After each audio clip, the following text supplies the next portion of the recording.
We are told that the point P has coordinates 2, 5 and Q has coordinates 4, 1. Find the distance between P and Q.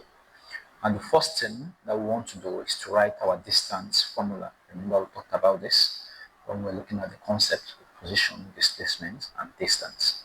So our distance formula is simply given as D is equal to the square root of x2 minus x1 all squared plus y2 minus y1 all squared. So here we're going to call this one our position 1, let's say x1.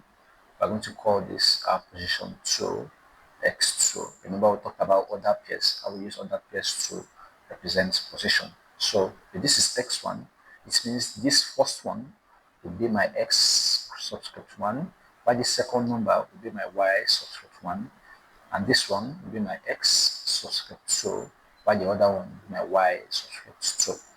So if that is true, then we can come and say d.